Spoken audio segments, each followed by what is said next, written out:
اعوذ باللہ من الشیطان الرجیم بسم اللہ الرحمن الرحیم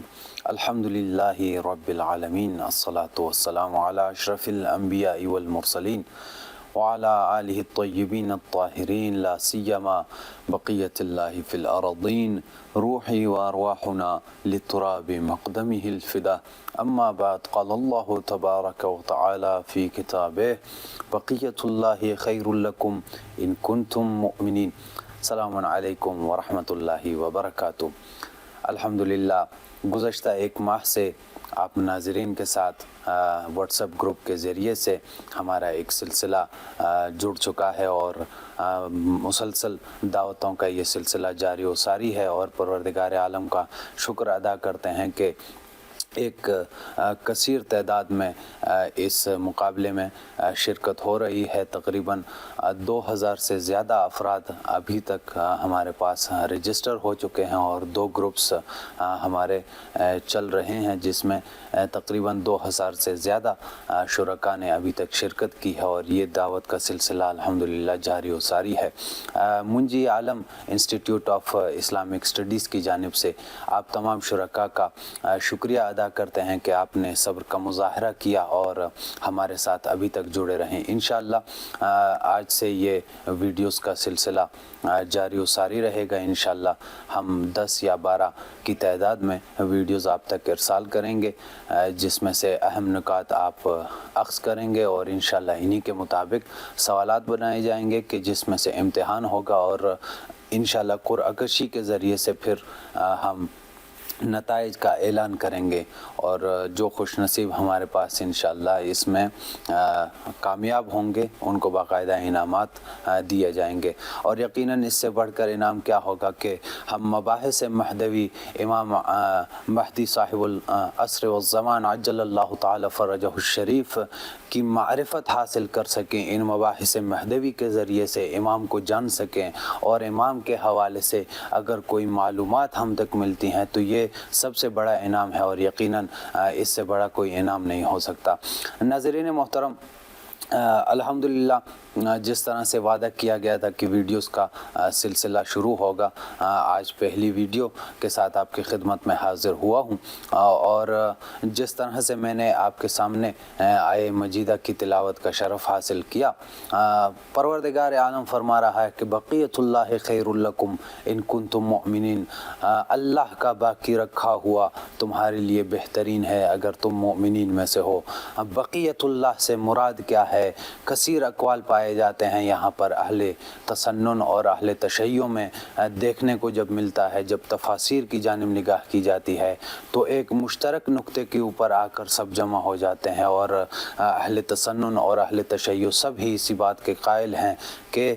بقیت اللہ، یعنی اکثر اقوال اس طرح سے ملتے ہیں کہ بقیت اللہ سے مراد امام صاحب العصر والزمان امام مہدی عجل اللہ تعالی فرجہ الشریف کی ذات والا صفات ہیں۔ اور میں یہاں پر آیت اللہ مرعشی نجفی کی کتاب شرح احقاق الحق سے ان کے یہ فرمان ضرور نقل کرنا چاہوں گا کہ وہ اپنی کتاب میں ایک اہل سنت کے عالم کا حوالہ دیتے ہوئے کہ علامہ عبدالہادی الابیاری کے جو العرائس الواضحہ کے مصنف ہیں، وہ اپنی اس کتاب میں یہ نقل کرتے ہیں کہ وہ فرماتے ہیں کہ امام باقر علیہ السلام سے روایت موجود ہے ہمارے پاس کہ امام باقر علیہ السلام فرماتے ہیں جب امام مہدی عجل اللہ تعالی فرجہ الشریف ظہور فرمائیں گے تو ظہور کے بعد وہ مکے میں موجود ہوں گے، اور کعبے کی دیوار کے ساتھ ٹیک لگا کر بیٹھیں گے، اور در حالی کہ ان کے ساتھ ان کے 313 اصحاب خاص موجود ہوں گے۔ ان 313 اصحاب کے ساتھ وہ وہاں بیٹھیں گے، اور مکے کی دیوار کے ساتھ، کعبے کی دیوار کے ساتھ ٹیک لگا کر فرمائیں گے جو سب سے پہلی جو آیت ان کی زبان اطہر سے، سب سے پہلا جو کلام ان کی زبان اطہر سے جاری ہوگا وہ یہی آیت ہوگی بقیت اللہ خیر لکم۔ اور اس کے بعد امام باقر علیہ السلام کی یہ روایت جاری رہتی ہے۔ عبدالہادی الابیاری نے اپنی کتاب میں اس کو لکھا ہے اور نقل کیا ہے، کہتے ہیں کہ امام باقر علیہ السلام کی یہ روایت جاری رہتی ہے، پھر امام زمانہ عجل اللہ تعالی فرجہ الشریف فرمائیں گے کہ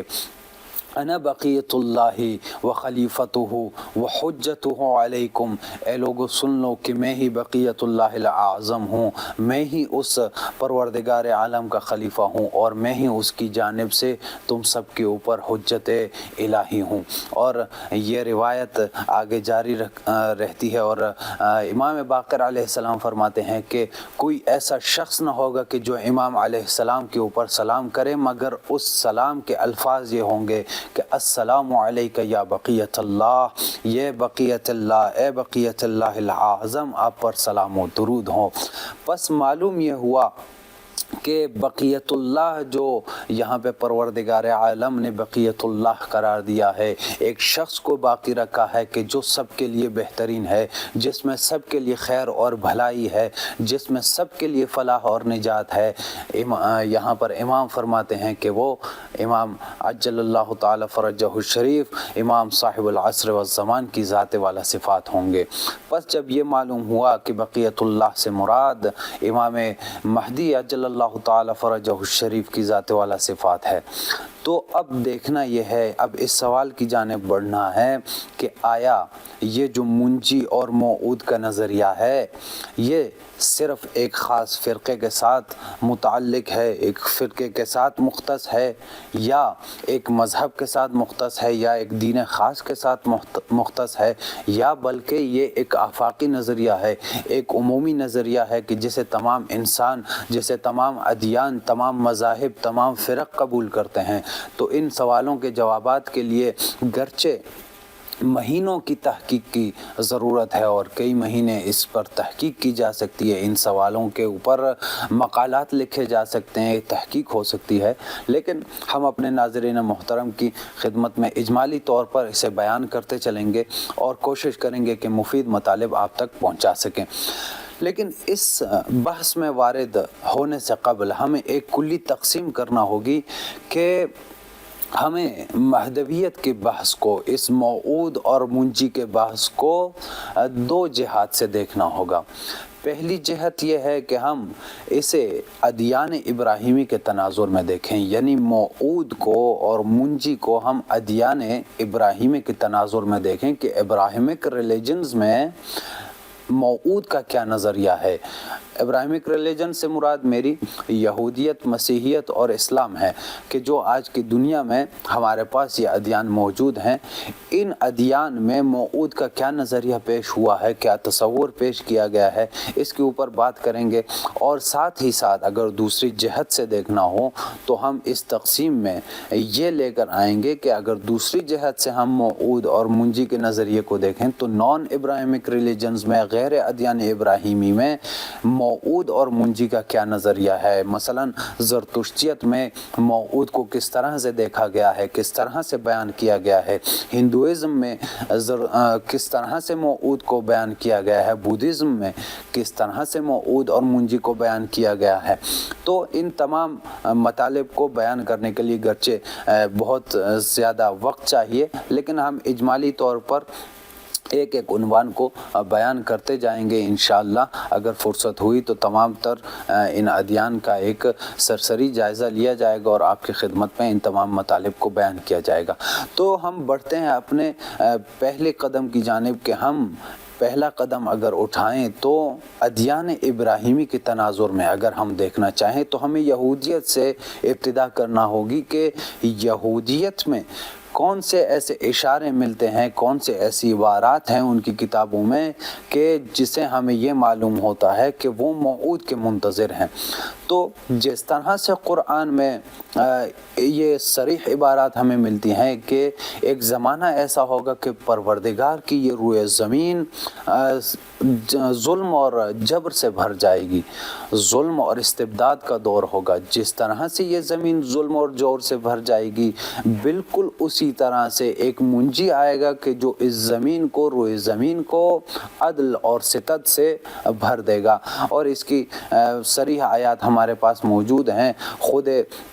زمین کی وراثت عباد صالح کو، صالح بندے کو ملنے کے لیے پروردگار اپنی قرآن مجید میں، اپنی عظیم کتاب میں قرآن مجید میں فرماتا ہے لقد كتبنا في الزبور بعد الذکر ان الارض يرثها عبادی الصالحون، کہ ہم نے زبور میں یہ قرار دیا ہے کہ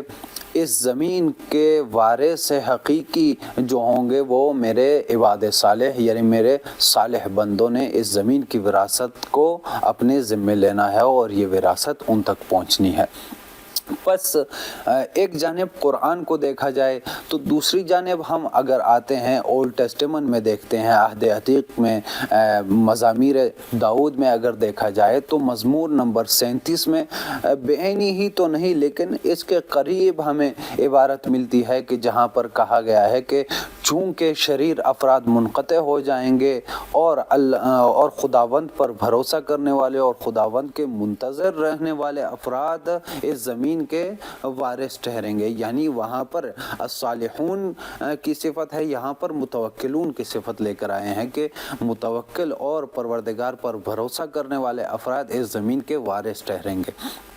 اور پھر وارد ہوا ہے کہ شریر افراد ناپید ہو جائیں گے اس طرح سے کہ اگر انہیں ڈھونڈا بھی جائے تو وہ نہ مل پائیں گے، اور متواضع افراد زمین کے وارث ٹھہریں گے اور وہ زمین میں سلامتی اور امن و عاشتی کا لطف اٹھائیں گے۔ اور پھر اگر ہم انہی مزامیر داؤد میں دیکھیں تو پھر یہاں پر اسی میں جیسے ہم نے ابھی بیان کیا کہ یہاں پر متواضع افراد زمین کے وارث ٹھہریں گے اور امن و عاشتی کا لطف اٹھائیں گے۔ پھر اسی طرح سے شریر افراد کی صفات اور صالح افراد کی صفات آخر تک بیان ہوئی ہیں۔ اور پھر جب ہم ایک اور باب میں یعنی مزامیر داؤد میں مزمور نمبر 72 کو دیکھتے ہیں تو وہاں پر بھی کچھ یوں بیان ہوتا ہے، کچھ اس طرح کی عبارت ہے کہ وہاں پر لکھا گیا ہے کہ اے خدا اپنے انصاف کو ملک کے حوالے کر دے، ملک یعنی بادشاہ، اور ملک کے بیٹے یعنی بادشاہ کے بیٹے کے حوالے کر دے کہ وہ تیری عوام میں، تیرے لوگوں میں عدل کے ساتھ فیصلے کرے گا اور مساکینوں کے درمیان عدل کے ساتھ، اور تیرے مساکین کے درمیان عدل کے ساتھ فیصلے کرے گا اور ان کے درمیان عدل اور انصاف قائم کرے گا۔ بس یہاں پر جو ملک اور ملک کے بیٹے کے حوالے سے جو ذکر ہوا ہے تو یہاں پر ملک سے مراد حضرت داؤد علیہ السلام، اور یہودیت کے نظریے کے مطابق چونکہ موعود داؤد علیہ السلام کی نسل سے ہوں گے تو یہاں پر ملک کے بیٹے یعنی حضرت داؤد علیہ السلام کی نسل میں سے یا حضرت داؤد علیہ السلام کے منتخب کردہ بیٹے ہوں گے کہ جو ظہور کریں گے۔ اب اس کے بعد معلوم یہ ہوتا ہے کہ یہودیت کے آئین میں اس طرح کے اشارے ملتے ہیں ہمارے پاس کہ یہودیت کا جو دین ہے یہ خود اس میں ایسے اشارے ہیں کہ جو موعود کے منتظر ہونے کے اوپر دلالت کرتے ہیں۔ بس ایسے اشارے ہمیں ملتے ہیں کہ یہ خود بھی ایک موعود کے منتظر ہیں کہ جو دنیا میں عدل اور انصاف قائم کرے۔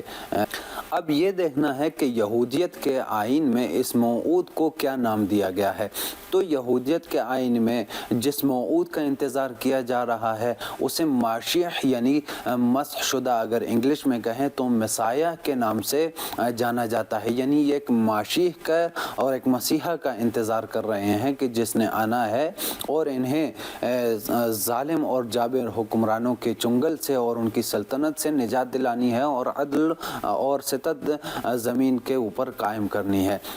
اور مسٹر جیمز ہاکس اس بارے میں لکھتے ہیں کہ عبرانی نسلاً بعد نسل موعود کے قدوم کے منتظر رہے ہیں اور ان کا وعدہ بارہا تکراری طور پر مکرراً جو ہے زبور اور کتاب اشعیاء میں وارد ہوا ہے۔ پس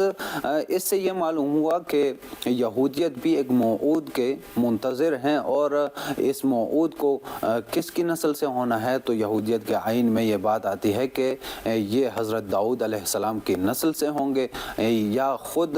حضرت داؤد علیہ السلام جو ہے ایک بیٹے کا انتخاب کیا ہے، انہوں نے حضرت داؤد علیہ السلام کے منتخب بیٹوں میں سے ہوں گے کہ جو ان کو ظالموں کے چنگل سے نجات دلائیں گے۔ اور اس بات کی جانب پھر کتاب اشعیاء میں یعنی اولڈ ٹیسٹمنٹ میں کتاب اشعیاء میں یہ بات وارد ہوتی ہے کہ یسع جو حضرت داؤد علیہ السلام کے والد ہیں، اس کتاب کے مطابق یسع کے تن سے ایک نہال، ایک پودا ہوگا کہ جو اپنی جڑیں پھیلا دے گا اور اس میں روح خدا قرار پائے گی۔ یہاں تک لکھا ہے کہ اس کی خوشی خوف خدا میں ہوگی، وہ اپنی آنکھوں کی رؤیت کے ساتھ یعنی اپنے دیکھنے کے ساتھ فیصلہ نہیں کرے گا، اور اپنی سنائی کے ساتھ، اپنے کانوں کی سنائی کے ساتھ کسی کو تنبیہ نہیں کرے گا، اور وہ فقراء و مساکین میں عدل کے ساتھ فیصلے کرے گا۔ تو یہ ان کی کچھ صفات بیان ہوئی ہے موعود کے یہودیت کے آئین میں۔ اور اس کے بعد پھر مزامیر داؤد میں یہ عبارت وارد ہوتی ہے کہ ان کی زمینیں سونے اور چاندی سے بھر جائیں گے، اور یہاں پر بہت خوبصورت عبارت ہے کہ خوش نصیب ہیں وہ لوگ کہ جو اس کے منتظر رہنے والے ہیں، یعنی وہ اس کے منتظرین خوش نصیب ہیں۔ اور آخر میں اس ویڈیو کو اختتام تک پہنچانے کے لیے چند جو نشانیاں ہیں، چند علامات جو موعود کے ظہور کے لیے یہودیت کے آئین میں بیان ہوئے ہیں، وہ تقریباً 7 نشانیاں بیان ہوئیں، 7 علامات بیان ہوئے ہیں کہ ان کے متحقق ہونے کے بعد وہ مسیحا و ماشیح ظہور کریں گے،